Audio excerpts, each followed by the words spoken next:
चाहिए था तुम्हें पहले क्लाउड वाला आ जाए।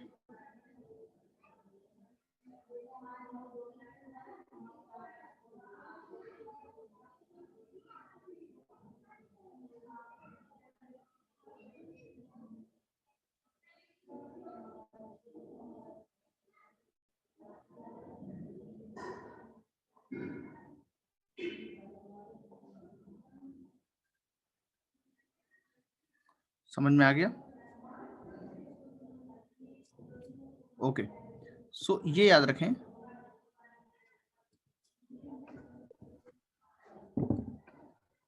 कि एटॉमिक रेडाई जो है वो बढ़ती है, बट जो साइज है वो उतना ज्यादा फर्क में नहीं आता है।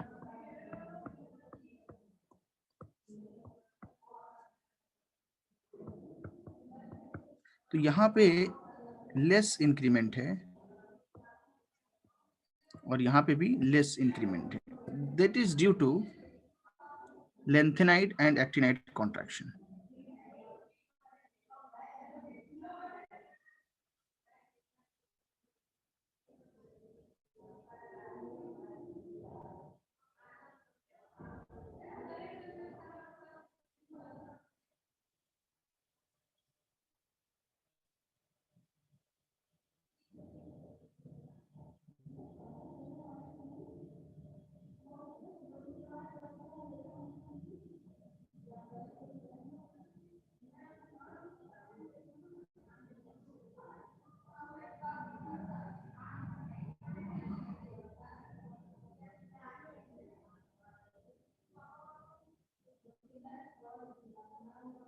ओके, अच्छा नेक्स्ट देखो। सर दो अच्छा लिख रहे हो, ठीक है।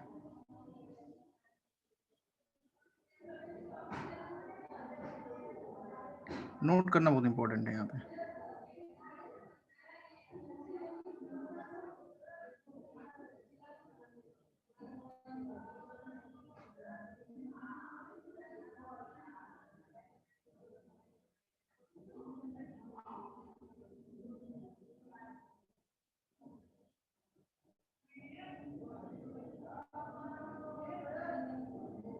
तो फास्फोरस जो है ये किस फॉर्म में एग्जिस्ट करता है? एलोट्रॉप के फॉर्म में। नाइट्रोजन को छोड़ के बाकी सबके एलोट्रॉप्स मिलते हैं। एलोट्रॉप्स का मतलब क्या होता है कि भाई फिजिकल प्रॉपर्टी जो होंगी वो तो तुम्हारी क्या होंगी, सेम होंगी, सॉरी वो तो अलग होंगी, बट केमिकल प्रॉपर्टी जो है वो सेम होंगी। एलोट्रॉप्स का मतलब ये होता है, ठीक है। Physical properties are different but the chemical properties are same.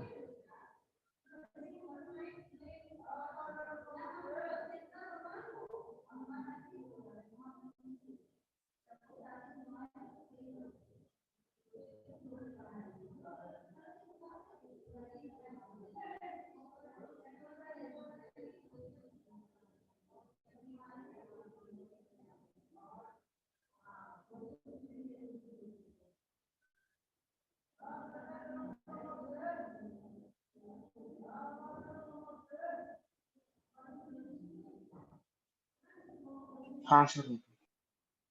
Okay सुनो, अब आता है नेक्स्ट जो है वो थोड़ा सा इंपॉर्टेंट है, बिकॉज उसमें याद रखने वाली कुछ चीजें हैं। पॉइंट नंबर 4 है आयनाइजेशन एंथैल्पी।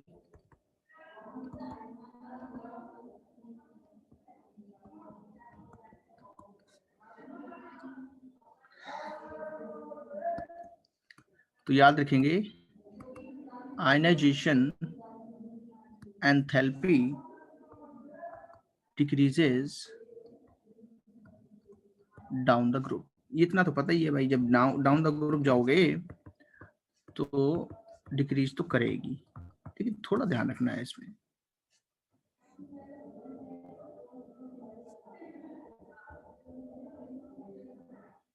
अब एक चीज याद रखो, क्योंकि जो इनका इलेक्ट्रॉनिक कॉन्फ़िगरेशन है वो कैसा है, एक्स्ट्रा स्टेबल है। तो अगर इसके पहले वाले से देखा जाए, इसके पहले कौन सा होता है,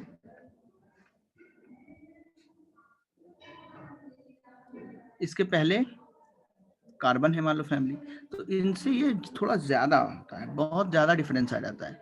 नाइट्रोजन से निकालना बहुत टफ हो जाएगा, ठीक है। तो अगर मुझे आयनेशन एंथैल्पी की वैल्यूज को लिखना है तो मैं क्या लिखूंगा, नाइट्रोजन सबसे ही ज्यादा इसका आयनेशन एंथैल्पी होगा, उसके बाद फास्फोरस आएगा, फिर आर्सेनिक आएगा, फिर एंटीमनी आएगा और उसके बाद में बिस्मथ आएगा। ये ग्रेजुअली डिक्रीज करता जाएगा।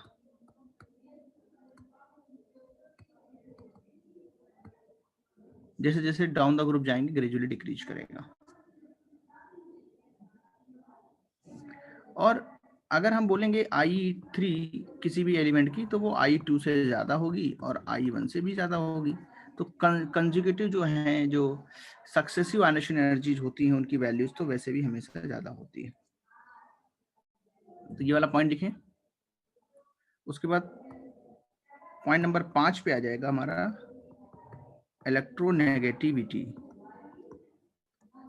सुनो, इलेक्ट्रोनेगेटिविटी में क्या आएगा, देखो इलेक्ट्रोनेगेटिविटी तुमको पता ही है क्या होता है, tendency to attract the shared pair of electrons. मतलब अगर कोई बॉन्ड बन रहा है ना, फास्फोरस के साथ या नाइट्रोजन के साथ, तो कोई भी एलिमेंट है, ए वगैरह है या कुछ भी है, अब ये कितना अपनी तरफ अट्रैक्ट करता है, ये किस पे डिपेंड करेगा, इलेक्ट्रोनेगेटिविटी। तो इलेक्ट्रोनेगेटिविटी हमको पता है डाउन द ग्रुप डिक्रीज करती है। Generally electronegativity decreases down the group,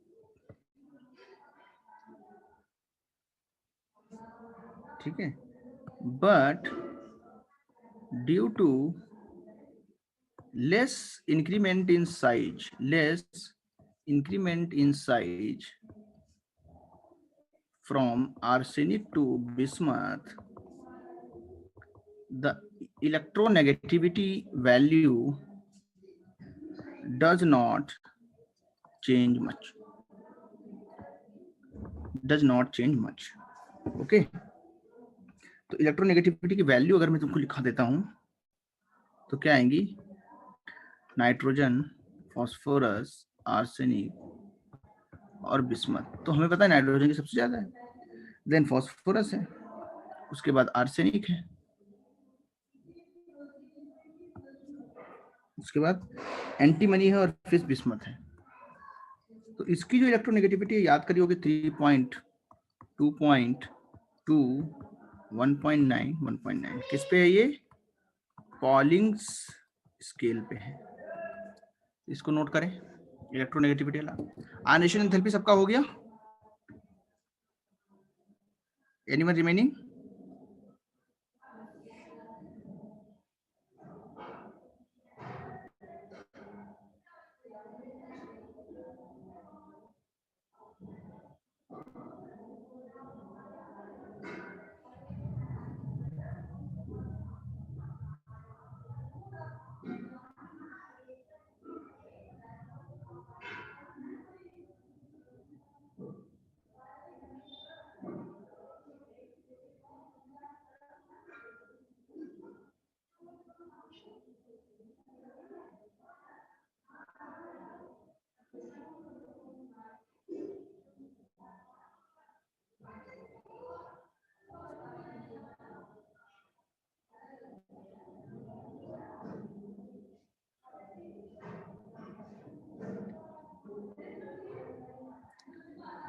ionisation enthalpy हुआ?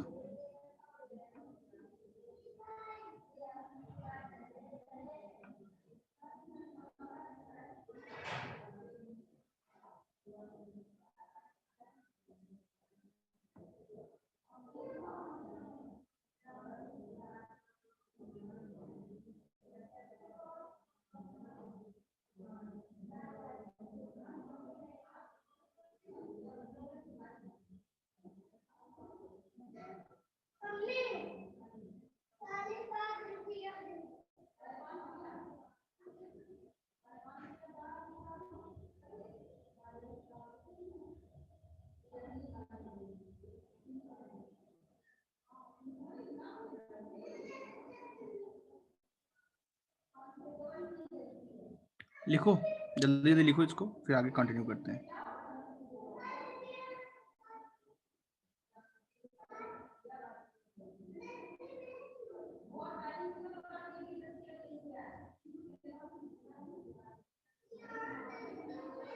सर थोड़ा सा ऊपर कर दीजिए, थोड़ा सा, बस 90। थोड़ा स्पीड से लिखो।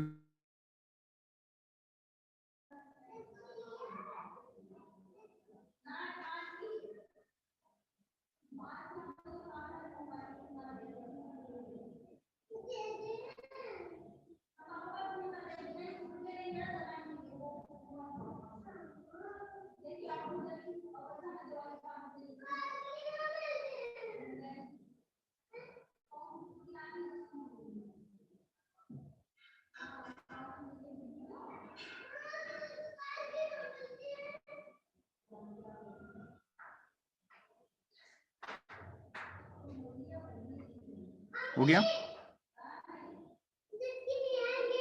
हाँ सर। ओके।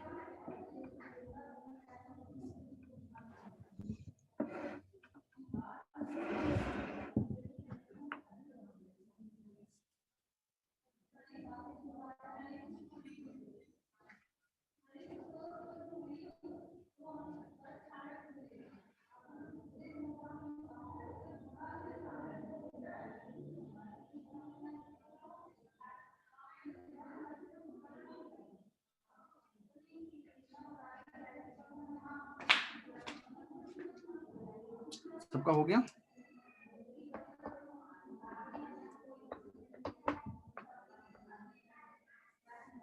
Any doubts? आगे बढ़ा दूं?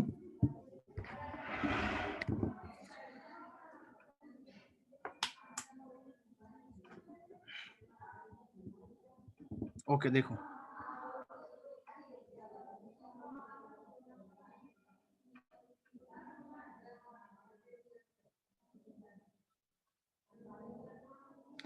नेक्स्ट है point number 6, physical properties. Physical properties का मतलब होता है कि मतलब जो हमारा गिवन टेम्परेचर है उस पे, रूम टेम्परेचर पे कौन किस तरीके से एग्जिस्ट करता है। अच्छा बताओ, नाइट्रोजन तो तुम्हें N2 गैस के फॉर्म में ही मिलती है, एलिमेंटल फॉर्म में, ठीक है। और ये बाकी जितने भी हैं रूम टेम्परेचर पे सब मिलेंगे सॉलिड फॉर्म में। जितने भी एटम्स हैं सब पॉली एटॉमिक हैं। कैसे हैं? Poly atomic. मतलब नाइट्रोजन जैसे N2 के फॉर्म में, P4 के फॉर्म में, एटसेट्रा। तो एक एटम से मिलकर नहीं बने होते हैं ये। कैसे होते हैं? पॉली एटॉमिक होते हैं। एक से ज्यादा एटम्स इसमें कंबाइन करके इसको फॉर्मेशन होता है, ठीक है। और मैं तो बता ही चुका हूँ, नाइट्रोजन नॉन मेटल है, फास्फोरस नॉन मेटल है, एंटीमनी बिस्मथ जो है मेटलाइट्स हैं, और एंटीमनी और आर्सेनिक मेटलाइट्स हैं। सॉरी, बिस्मथ जो है वो हमारा मेटल है। तो ये हमको समझ में आना चाहिए कि ये ऐसा क्यों है, ठीक है। Melting points and boiling points देखो, तो मेल्टिंग पॉइंट्स और बॉइलिंग पॉइंट डिपेंड करता है कितना स्ट्रॉन्ग स्ट्रक्चर है। हम लोग डायरेक्टली नहीं बोल पाते हैं, हम लोग को केमिकल बॉन्डिंग उसकी पता होनी चाहिए। उसके अंदर जो बॉन्डिंग हो रही है वो किस बेसिस पे हो रही है, इसके अकॉर्डिंगली हम मेल्टिंग पॉइंट और बॉइलिंग पॉइंट को लिख पाते हैं। तो मेल्टिंग पॉइंट जो है जनरली डाउन द ग्रुप जो है वो क्या कर रहा है, यहाँ पे नॉन मेटल्स के अंदर इंक्रीज करता है। बट चूंकि जो एंटीमनी है और जो बिस्मथ है, जो एंटीमनी है और जो बिस्मथ है, वहां पे जब हम जाएंगे तो मेटेलिक कैरेक्टर थोड़ा ज्यादा बढ़ जाता है, उनके अंदर मेटेलिक बॉन्डिंग होने लगती है। तो ये थोड़ा सा इसके अंदर समझ में आना चाहिए कि फिर से जा करके यहाँ पे चेंजेस आने वाले हैं। तो नाइट्रोजन तो भाई गैस होती है, उसका मेल्टिंग पॉइंट क्या ही होगा, वो तो मेल्टिंग पॉइंट उसका बहुत ज्यादा कम होगा रूम टेम्परेचर पे जो गैस है। फॉस्फोरस रूम टेम्परेचर पे सॉलिड होता है, आर्सेनिक सॉलिड, सब एंटीमनी भी सॉलिड और बिस्मथ भी सॉलिड। तो ये चीज हमें याद रखनी है। तो हम देखेंगे जो मेल्टिंग पॉइंट है सबसे छोटा तो नाइट्रोजन का रहेगा। उसके बाद फिर ये जो है फॉस्फोरस का मेल्टिंग पॉइंट आएगा, है ना। अब यहाँ तक तो सही था। उसके बाद बढ़ तो रहा है, लेकिन यहाँ तक बढ़ता है, लेकिन यहाँ से यहाँ तक डिक्रीज कर जाता है, मतलब इनके काफी कम आएंगे। बिस्मथ का इतना ज्यादा मेल्टिंग पॉइंट कम आता है कि ये डायरेक्टली थर्ड पॉइंट पे पहुंच जाता है यहाँ पे। और उसके बाद फिर एंटीमनी आता है, और सबसे ज्यादा इस ग्रुप में जो मेल्टिंग पॉइंट है वो आर्सेनिक का हो जाता है। तो ये थोड़ा सा याद करने के लिए तुमको पड़ेगा, बट इसमें कॉन्सेप्ट इतने ही है कि स्ट्रक्चर ऑफ बॉन्डिंग पे डिपेंड करता है, क्योंकि उनके अंदर कोवेलेंट जायंट स्ट्रक्चर्स मिल रहे हैं, पॉलीएटॉमिक मॉलिक्यूल्स बन रहे हैं, एलोट्रॉप्स फॉर्म हो रहे हैं, तो वहां पे तो बॉइलिंग पॉइंट बढ़ता है। मेल्टिंग पॉइंट नाइट्रोजन से आर्सेनिक तक, लेकिन एंटीमनी और बिस्मथ में वो आपस से जाकर के घट जाता है। तो ये एक चीज है। बॉइलिंग पॉइंट में भी क्या है, नाइट्रोजन भाई गैस के फॉर्म में है, बाकी सारे सॉलिड हैं, तो जाहिर सी बात है नाइट्रोजन का बॉइलिंग पॉइंट भी बहुत ज्यादा ही कम होगा नाइट्रोजन के बाद में। फिर हमारे पास आ जाता है कौन सा, फास्फोरस। अब चूंकि जब मेल्ट हो जाता है तो लिक्विड बन जाता है, तो वहां पे लिक्विड बनने के बाद में क्रिस्टल फॉर्म में नहीं रहता है वो। जैसे कोई अगर मेटल भी है उसको तुमने जो है क्या कर दिया, मेल्ट करा दिया, तो मेल्ट कराने के बाद वो बहुत ज्यादा अमाउंट में एक लिक्विड बन जाएगा जिसके अंदर इलेक्ट्रोस्टैटिक फोर्स होंगे। तो ये मेटल्स के अंदर कंडीशन होती है कि उनका कई बार मेल्टिंग पॉइंट कम होता है लेकिन बॉइलिंग पॉइंट अच्छा खासा होता है। अपने मेल्टिंग पॉइंट से तो जो है उसका बॉइलिंग पॉइंट ज्यादा ही होगा, लेकिन बाकी के कंपैरिजन में भी ज्यादा हो जाता है। तो यहाँ पे यही चीज है कि जब हम नाइट्रोजन से बिस्मथ तक जाते हैं तो कॉन्टिन्यूअसली बॉइलिंग पॉइंट जो है वो इंक्रीज करता है।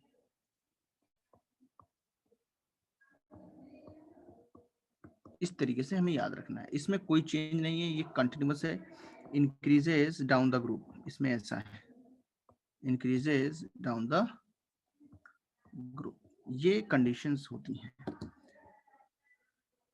समझ में आ गया? तो ये फिजिकल प्रॉपर्टीज भी नोट करें जल्दी से, जैसे ही हो जाए मुझे बताओ।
ओके, और किसका किसका लिख गया कमेंट बॉक्स में बताइए, कुछ बच्चे ने लिख लिए हैं।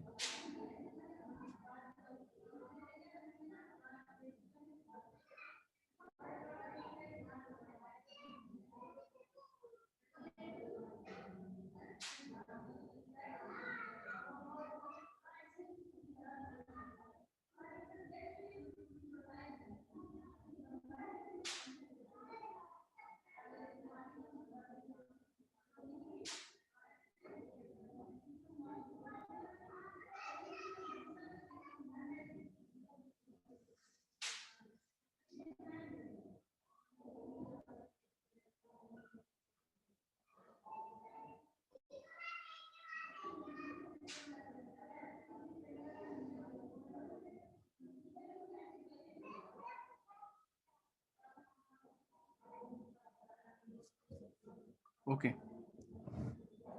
नेक्स्ट आगे बढ़ते हैं।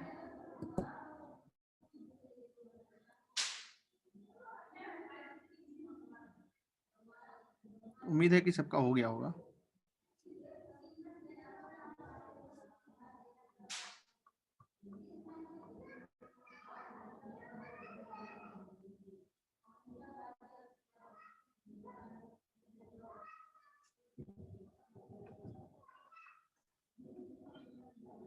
मेल्टिंग पॉइंट बॉइलिंग पॉइंट में तुम डिस्कनेक्ट हो गए थे, कौन है?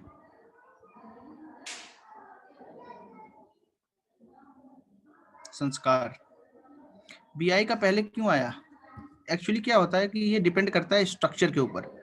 तो इनके अंदर तो कोवेलेंट बॉन्डिंग होती है और यहाँ मेटेलिक कैरेक्टर बढ़ता जाता है, और साथ में बॉन्ड कितने ज्यादा स्टेबल है, मतलब जो हमारे पास नाइट्रोजन है वो कितना जायंट स्ट्रक्चर बना रहा है, फास्फोरस कितना जायंट स्ट्रक्चर बना रहा है। तो ये प्रैक्टिकली तुम्हें याद रखना है, आर्सेनिक का स्ट्रक्चर बहुत जायंट होता है, फास्फोरस का जायंट होता है, और ये एंटीमनी और बिस्मथ जो है इनके अंदर मेटेलिक कैरेक्टर आ चुका है, और बिस्मथ में क्रिस्टल्स छोटे छोटे होते हैं इसलिए इसका बॉइलिंग पॉइंट थोड़ा सा कम हो जाता है।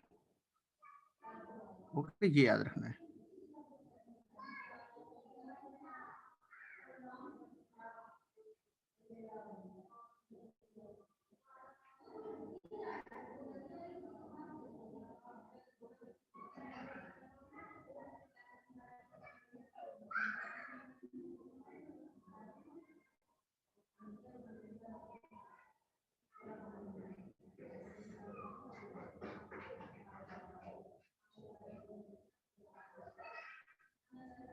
Got it?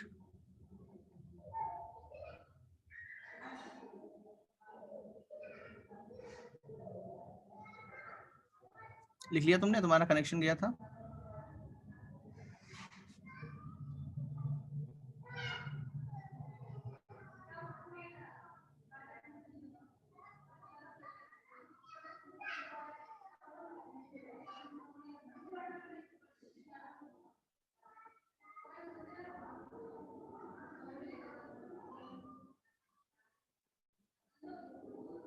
ओके, ठीक है ठीक है, समझ लिया ना?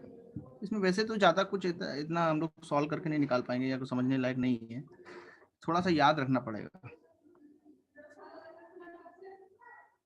फिजिकल प्रॉपर्टीज मैंने तुमको लिखाई है, मेल्टिंग पॉइंट, बॉइलिंग पॉइंट। तो हमें एक और टर्म याद रखना है, एक्सेप्ट नाइट्रोजन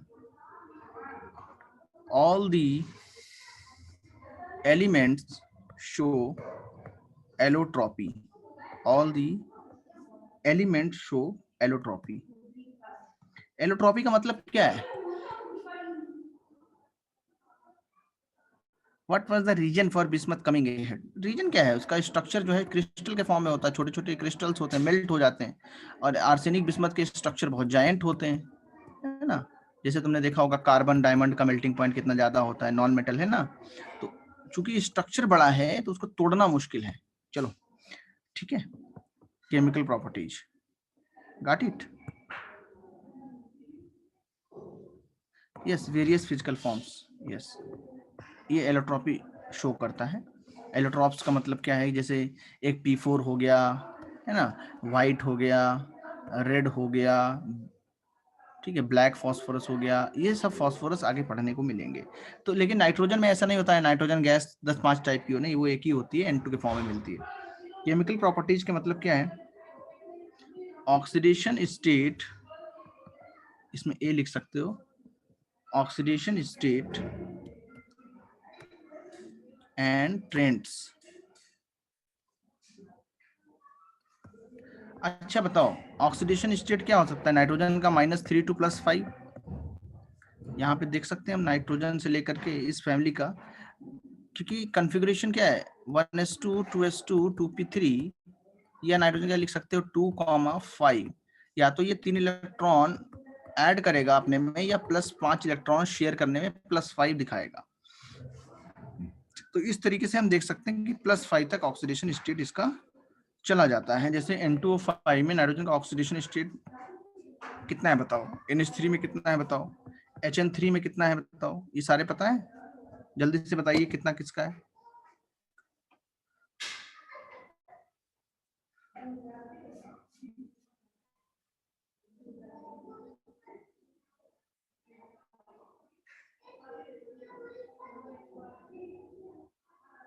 क्या है नाइट्रोजन में?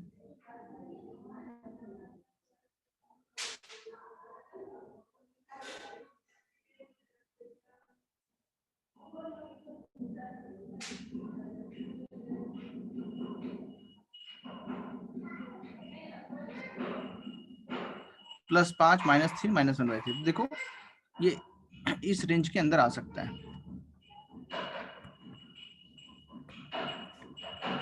तो +5 हो सकता है, -3 हो सकता है, -1/3 भी हो सकता है। तो ये ऑक्सीडेशन नंबर्स हम लोग फाइंड आउट कर लेते हैं।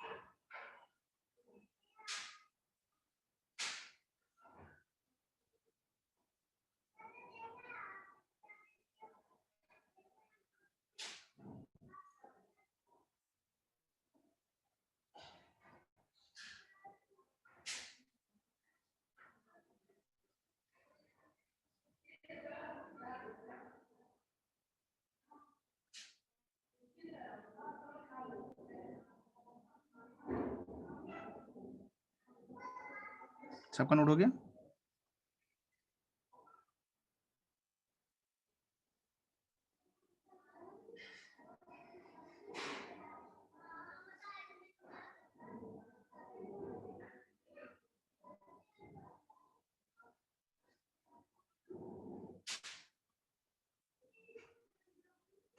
अब देखो नेक्स्ट, मेरे जो कहने का मतलब है वो ये है कि -3 से +5 तक के सारे ऑक्सीडेशन स्टेट ही शो कर सकता है। अच्छा, इनर्ट पेयर इफेक्ट याद है? तो बिस्मथ में जब हम देखेंगे तो हमको देखते हैं NH2 NP3 टाइप अगर आ रहा है, और अगर अंदर वाले जो एटम्स हैं, जो न्यूक्लियस है वो ज्यादा अट्रैक्शन करता है, तो ये वाला इनर्ट हो जाता है, इनर्ट इलेक्ट्रॉन। तो इसका ऑक्सीडेशन नंबर सिर्फ कितना शो करता है? +3। तो +3 जो शो करने की टेंडेंसी, वो डाउन द ग्रुप क्या करेगी? इंक्रीज करेगी। Due to inert pair effect, tendency due to inert pair effect, tendency to show +3 oxidation state increases down the group। और +5 की जो शो करने की टेंडेंसी है वो तो सबके ही अंदर है, ठीक है, ये याद रखना है।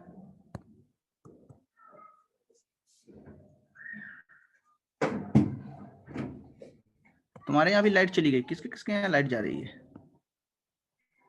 7 नंबर तो लिखा रहा हूं मैं, 8 नंबर तो है ही नहीं अभी तक। सक्षम? हाँ सर।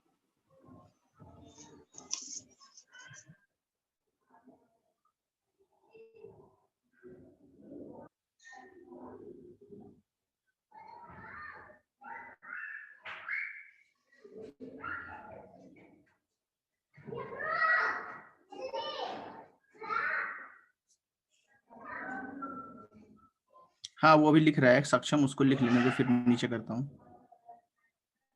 हाँ सर, ओके।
ये लिख लिया सबने इनर्ट पेयर इफेक्ट वाला?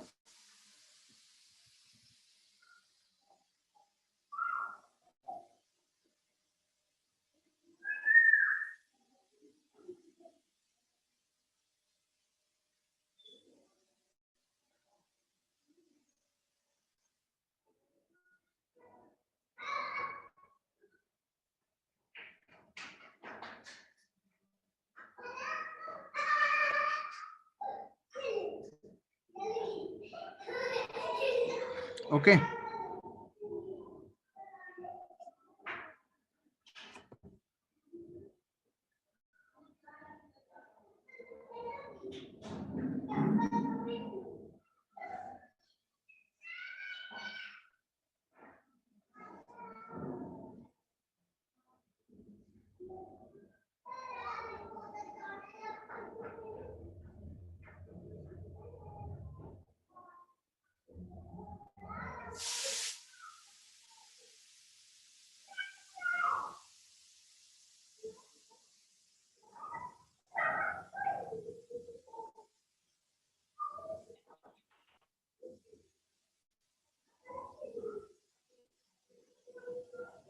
नेक्स्ट देखो, केमिकल प्रॉपर्टीज पे आ जाता हूँ। उम्मीद है सबने लिख लिया होगा नोट्स प्रॉपर बनाते हुए। केमिकल प्रॉपर्टीज, केमिकल प्रॉपर्टीज के अंदर हम लोग क्या देखेंगे बताओ? केमिस्ट्री में क्या रिएक्शन हो रही है?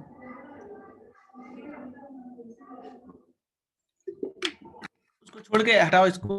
केमिकल प्रॉपर्टी तो चल रहा है, केमिकल रिएक्शंस में आ जाते हो।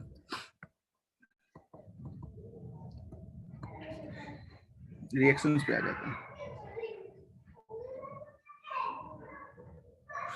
पहले नंबर पे लिखो रिएक्शन विद हाइड्रोजन।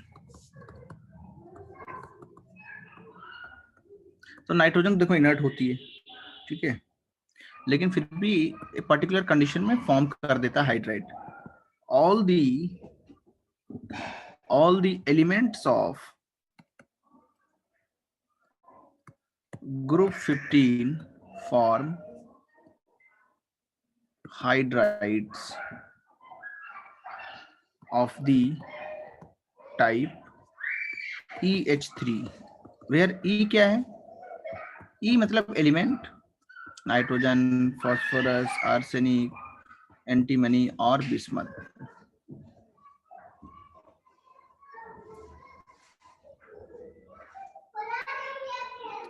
ठीक है। अच्छा मुझे बताओ बेसिसिटी ऑफ हाइड्राइड्स। बताओ अमोनिया PH3 पढ़ा है तुमने केमिकल बॉन्डिंग, सबसे ज्यादा बेसिक कौन सा होगा? जल्दी से बताओ, ये मैं तुमको क्वेश्चन दे रहा हूँ, इसको लिखना है, इनको अरेंज करो। रिड्यूसिंग कैरेक्टर और बेसिक कैरेक्टर को अरेंज करो।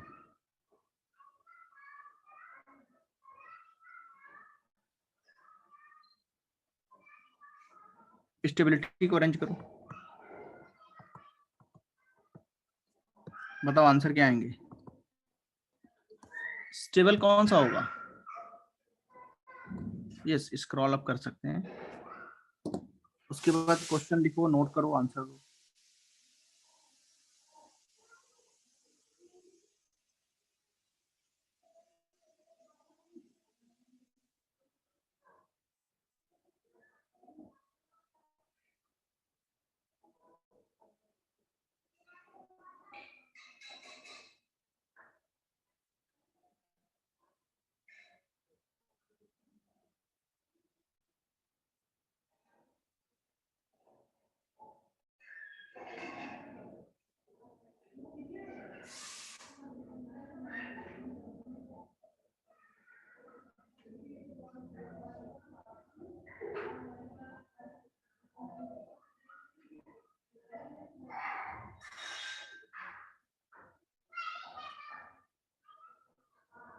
देखो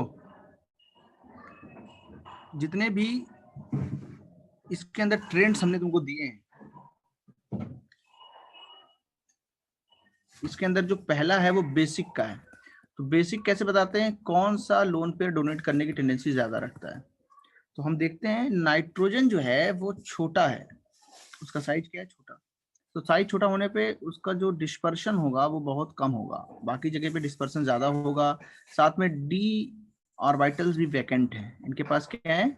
वैकेंट डी ऑर्बिटल्स। इनके पास क्या मिल जाते हैं हमको? Vacant D orbitals. अगर इनके पास वैकेंट डी ऑर्बिटल्स मिल जाते हैं तो मुझे बताओ NH3 सबसे ज्यादा होगा, आर्सेनिक हाइड्राइड उसके बाद होगा, SbH3 उसके बाद होगा, BiH3 उसके बाद होगा। ऐसे तुम लोग लिखो नीचे वाले हाइड्राइड्स के बारे में।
क्या आंसर है बताओ? इसका ट्रेंड लिखो कम से कम तुम लोग। किसी ने आंसर ही नहीं दिया है भाई। रिड्यूसिंग कैरेक्टर का कैसे नहीं लिख सकते हो तुम लोग ने जब पढ़ा है सब?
देखो मैं समझाता हूँ, तुम लोग ने कोई भी आंसर नहीं दिया है तो मुझे समझाना पड़ेगा। रिड्यूसिंग कैरेक्टर किससे देखते हैं? बॉन्ड लेंथ से। तो बिस्मथ और हाइड्रोजन बॉन्ड सबसे लॉन्गर होगा, तो सबसे ज्यादा रिड्यूसिंग कैरेक्टर बिस्मथ का होगा। उसके बाद किसका होगा? एंटीमनी का होगा, फिर आर्सेनिक का होगा, फिर पीएच3 का होगा, फिर अमोनिया का होगा। स्टेबिलिटी जो है वो बॉन्डिंग से ही देखते हैं। सबसे ज्यादा टफ है छोटा बॉन्ड ब्रेक करना, तो सबसे ज्यादा स्टेबल अमोनिया है। इस तरीके से स्टेबिलिटी ऑर्डर भी लिख सकते हो बच्चों तुम लोग, पर तुमको याद नहीं है। मुझे समझ नहीं आ रहा कैसे नहीं याद है, तो किसी ने आंसर मुझे नहीं भेजा। ये नोट कर लिया सबने? एवरीवन?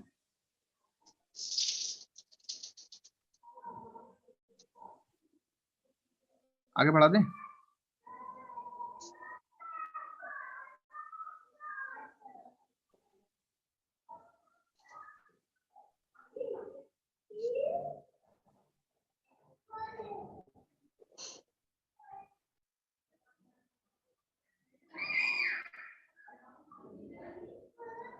ओके।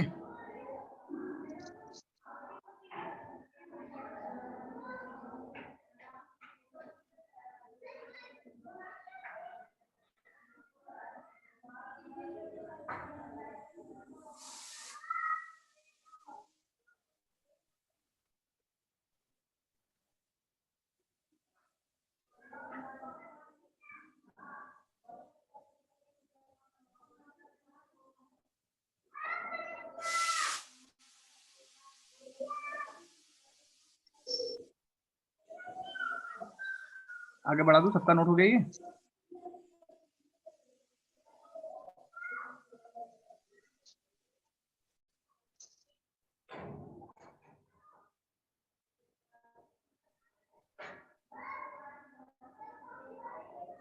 सुनो, तो ये हाइड्रोजन के साथ रिएक्शन हो गई। नेक्स्ट रिएक्शन आगे देखो क्या क्या है।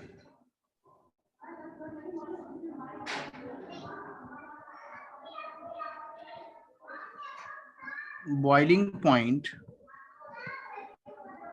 And melting point of hydrides. Boiling point और मेल्टिंग पॉइंट्स ऑफ हाइड्राइड्स कैसे कंपेयर करते हैं बताओ? याद है कुछ? भूल गए? हाइड्रोजन बॉन्डिंग से इसमें देखते हैं। तो देखें, जितना ज्यादा हम नीचे जाते हैं उतना ज्यादा क्या बढ़ता है? मोलर मास बढ़ता है। तो मोलर मास बढ़ने से जाहिर सी बात है जो मेल्टिंग पॉइंट बॉइलिंग पॉइंट्स हैं वो तो बढ़ते ही हैं, अगर वॉन डेर वाल्स फोर्सेस सिर्फ काम में आ रहे हैं। लेकिन यहाँ पे देखने वाली बात ये है कि नाइट्रोजन के अंदर क्या है? Hydrogen bonding.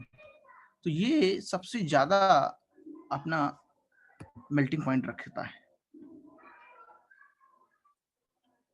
But boiling point के अंदर बिस्मथ का जो साइज है वो इफेक्ट में आ जाता है, उसमें दूसरा चेंज हो जाता है। तो मेल्टिंग पॉइंट लिख लेते हैं पहले। सबसे ज्यादा किसका है? अमोनिया का, फिर फॉस्फीन का है, फिर आर्सेनिक का है, फिर एंटीमनी का है। बिस्मथ के बारे में ज्यादा कोई इंफॉर्मेशन नहीं है, उसका भी तुम पीछे डाल सकते हो।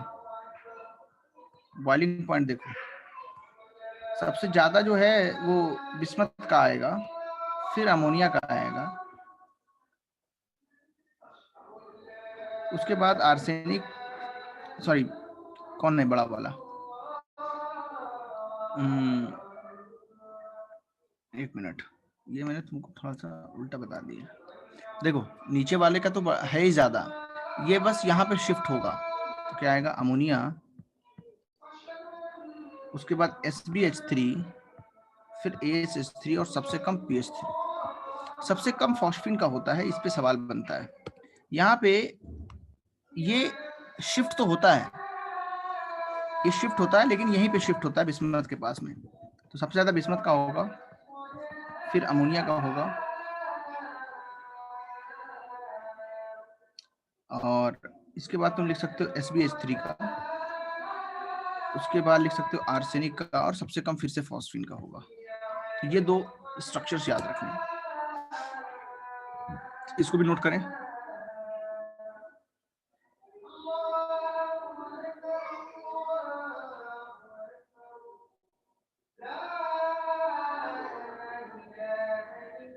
सर ऐसे शिफ्ट क्यों हो जाता है वो बता सकते हो क्या?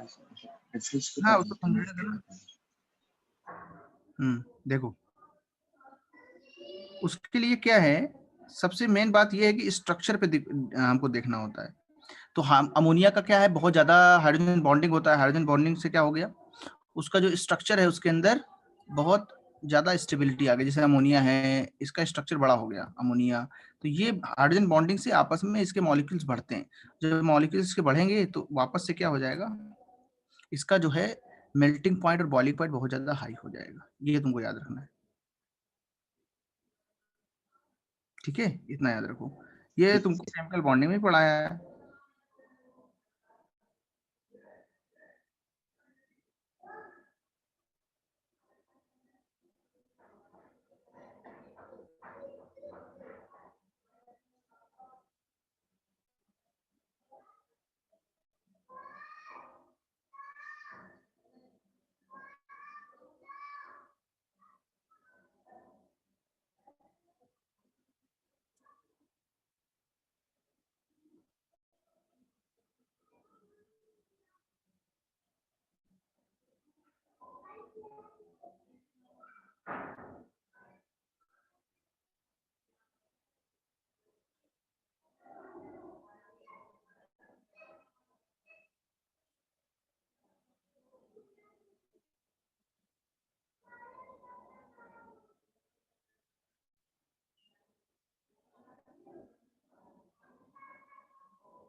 ओके, नेक्स्ट आगे बढ़ो। ऑक्सीजन की सारी रिएक्शन सिखाता हूं मैं तुमको। रिएक्शन विद ऑक्सीजन, ऑक्सीजन के साथ रिएक्शन कराने टाइम पे हमको क्या ध्यान रखना पड़ता है कि जो ऑक्साइड्स हैं वो पहले से हमको तो मिलते ही हैं। अब उसमें देखना है कि कौन सा वाला ऑक्साइड एसिडिक है, कौन सा वाला ऑक्साइड बेसिक है, ये सारी चीजें।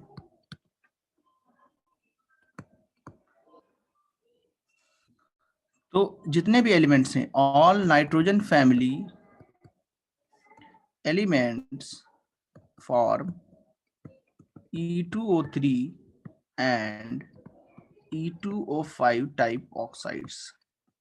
इस तरीके के ऑक्साइड्स फॉर्म होते हैं।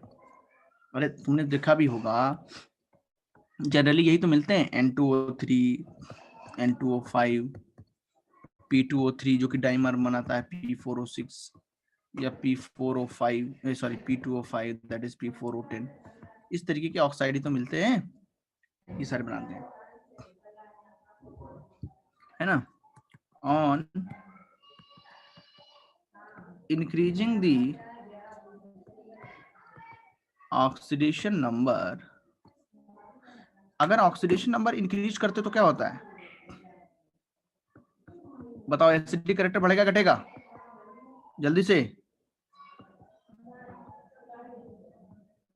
और दूसरा, on moving down the group, moving down the group क्या होगा? Acidic character of oxides increase करेगा कि डिक्रीज करेगा? जल्दी बताओ। डिक्रीजेज और increases? Decreases, because metallic character increases.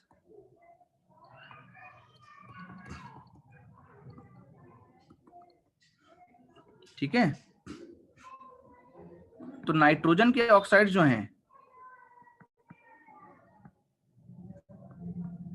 Oxides are acidic, acidic होते हैं। फास्फोरस के जो ऑक्साइड्स होते हैं वो भी कैसे होते हैं? एसिडिक। फास्फोरस के ऑक्साइड भी कैसे होते हैं? एसिडिक। लेकिन आर्सेनिक के जो ऑक्साइड होते हैं या जो एंटीमनी का ऑक्साइड होगा, ये एम्फोटेरिक होते हैं। कैसे होते हैं? एम्फोटेरिक। एम्फोटेरिक क्या होते हैं बोलो, कोई बताएगा? और जो बिस्मथ का ऑक्साइड होता है वो क्या होता है? बेसिक, क्योंकि इसके अंदर मेटलिक कैरेक्टर बढ़ जाता है। तो हम जैसे जैसे नीचे आते हैं वैसे वैसे एसिडिक कैरेक्टर ऑफ ऑक्साइड्स क्या होता है? वो डिक्रीज कर जाता है। तो जल्दी से नोट करें इस सब चीजों को।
ओके,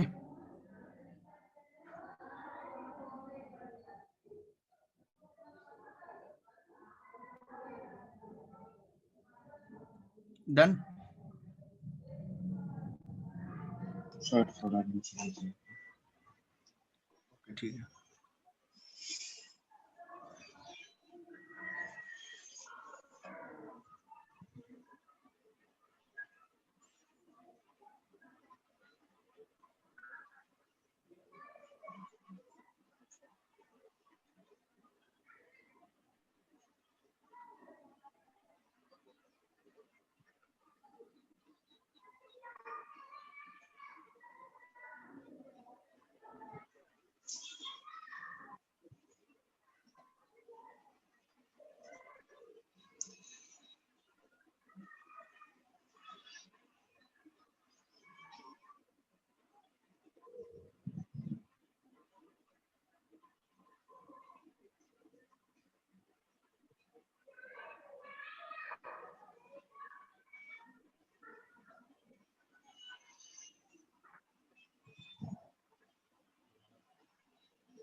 हो गया।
ओके, अब देखो आगे, अभी बहुत टाइम दे दिया, इतने में लिख लिया होगा।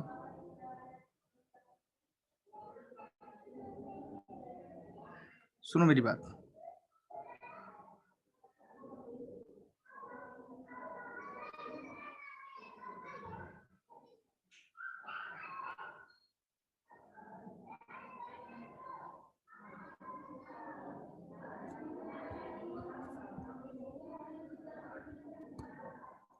ये लिख लिया, ये वाला पार्ट लिखा है। हाँ सर, थोड़ा सर नीचे कर दीजिए थोड़ा सा। हाँ सर, ये लिखना है।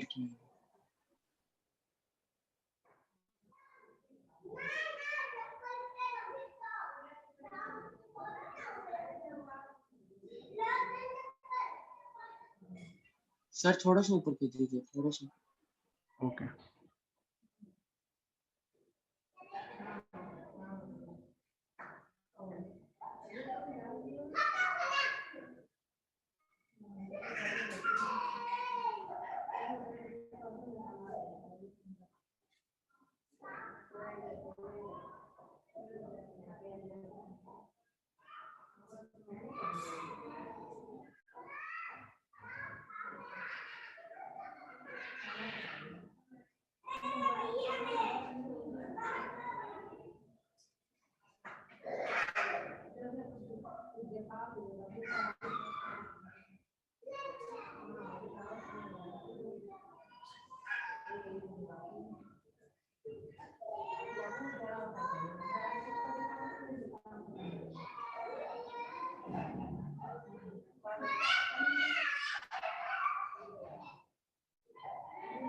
ओके,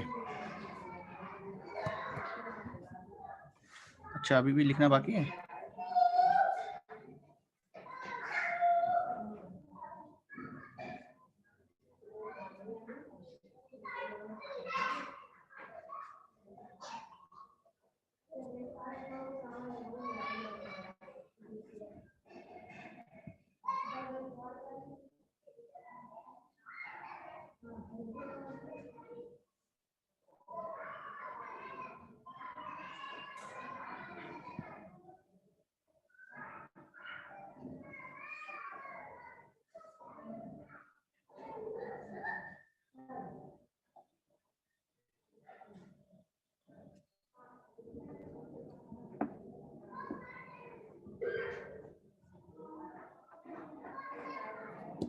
हो गया,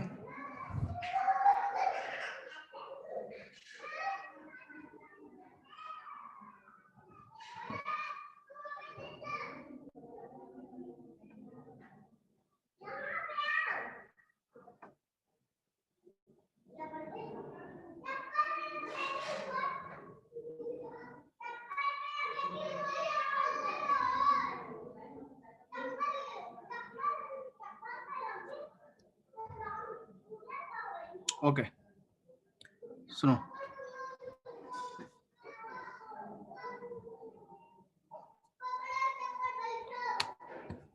वेरी गुड, ठीक है।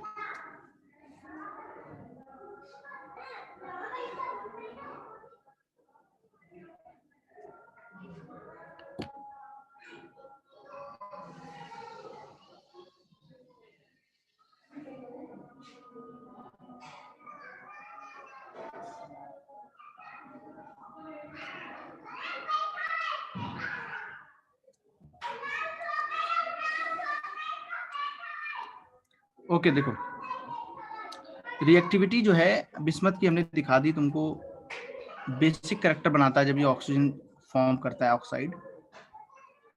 नेक्स्ट देखना है, अगर मैं हेलोजेंस के साथ रिएक्शन कराऊं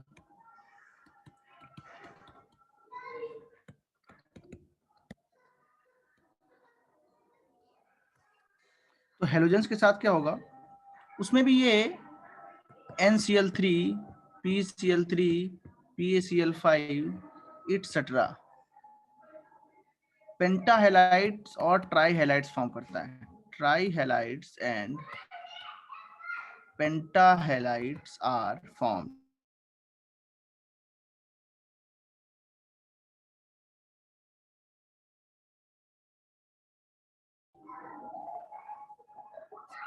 ओके,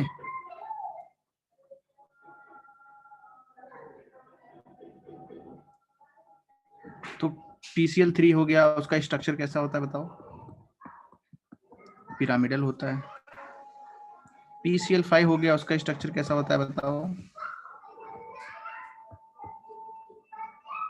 PCl3 का पिरामिडल होगा।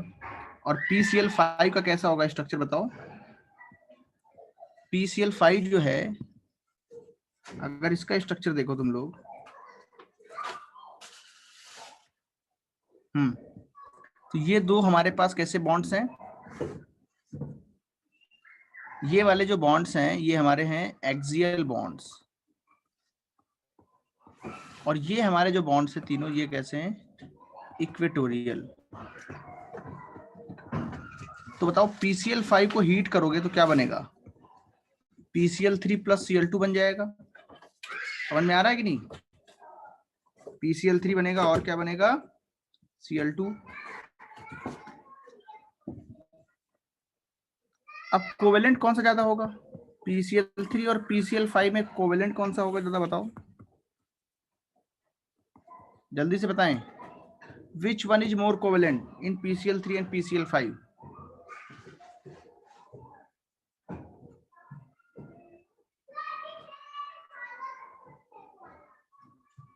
जल्दी से बताइए। इन दोनों में से अगर मैं चेक करूं कि कौन सा ज्यादा कोवेलेंट है, तो EX3 और EX5 के टाइप से अगर दिए हुए हैं, तो हमको पता है जितना ज्यादा ऑक्सीडेशन नंबर होगा उतना ज्यादा उसके अंदर पोलराइजिंग पावर होगी। इसकी पोलराइजिंग पावर ज्यादा है, power is more, hence more covalent, hence more covalent. और इसकी पोलराइजिंग पावर कम है, इसलिए ये कैसा होगा? Less covalent.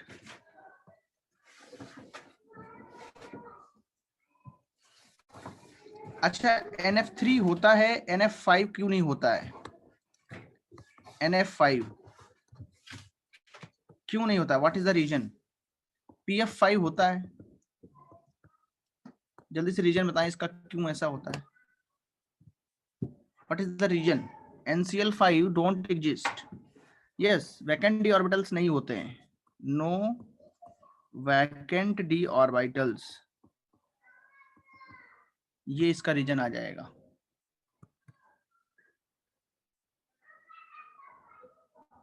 तो इसको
सर आप नीचे ले सकते हैं।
मगरमच्छ पूरी कहानी कहानी है कहानी ये कि सता बहुत भाव होती है खतरनाक ला हम गला क्या ना क्या दें